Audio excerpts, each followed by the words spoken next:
দশকের জনপ্রিয় চিত্রনায়িকা শাবনূর। একসময় পর্দায় তার উপস্থিতি মানেই ছিল দর্শকের উপচে পড়া ভিড়। তবে এখন আর পর্দায় নিয়মিত দেখা যায় না তাকে।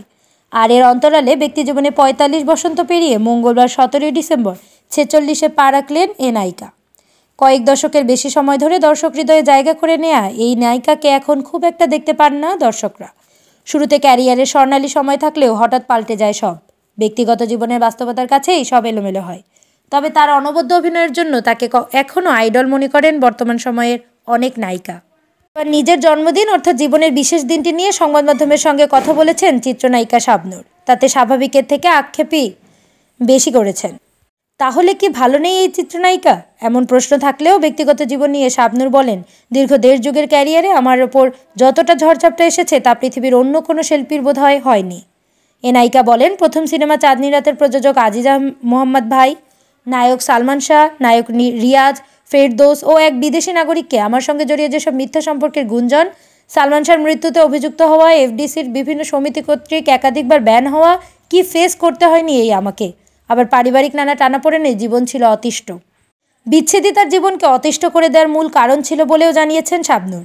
আবার সেসব থেকে সামলেও নিয়েছেন নিজেকে। তার ভাষ্যমতে, অন্য কেউ হলে বোধহয় পাগল হয়ে যেত, না হয় সমস্যা ভুলে থাকার জন্য মাদকের আশ্রয় নিত বা আত্মহত্যার পথ বেছে নিত। কিন্তু আমি সেসব না করে সব নেগেটিভকে মনের জোরে পাশ কাটিয়ে জীবনকে ইতিবাচকভাবে গড়ে তুলতে পেরেছি। অভিনেত্রীর জীবনে মূলত বিচ্ছেদ থেকেই সংসার জীবন নিয়ে তিক্ততা, দৃঢ় মনোবল থেকে নিজেকে সামলে নিলেও আগামী তার সাংসারিক হওয়ার কোনো ইচ্ছে নেই তার। হতাশা জানিয়ে তিনি বলেন, আমার আর সংসারী হওয়ার কোনো ইচ্ছে নেই। বিয়ের পর স্বামীর সঙ্গে বনিবনা না হওয়া যে কোনো নারীর জন্য এক ভয়ঙ্কর অভিজ্ঞতা। এজন্য বাধ্য হয়ে ডিভোর্স দিতে হয়েছে স্বামীকে। তবে আমার আর বিয়ের কোনো ইচ্ছে নেই। এর কারণ হচ্ছে একমাত্র ছেলে আইজানকে প্রতিষ্ঠা করা, তাকে একজন সত্যিকার মানুষ হিসেবে গড়ে তোলা। এছাড়া একসময় জনপ্রিয় এই চিত্রনায়িকা কাজে ফেরার ব্যাপারে বলেন, গত বছরই রঙ্গনা নামে সিনেমায় কাজ শুরু করেছিলাম। বিভিন্ন কারণে এখনও সেটির কাজ শেষ হয়নি, তবে শিগগিরই কাজে ফেরার ইচ্ছে রয়েছে আমার। উল্লেখ্য, ২০১১ সালের ৬ ডিসেম্বর ব্যবসায়ী অনিক মাহমুদের সঙ্গে আংটি বদল হয়েছিল শাবনূরের।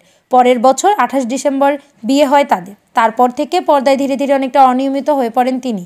এরপর স্বামীকে নিয়ে অস্ট্রেলিয়া বসবাস শুরু করেন। ২০১৩ সালের ২৯ ডিসেম্বর অনিক শাবনূর দম্পতির ছেলে আইজান নিহানের জন্ম হয়। আর ২০২০ সালের ২৬ জানুয়ারি অনিকের সঙ্গে বিচ্ছেদের খবর জানান এই চিত্রনায়িকা।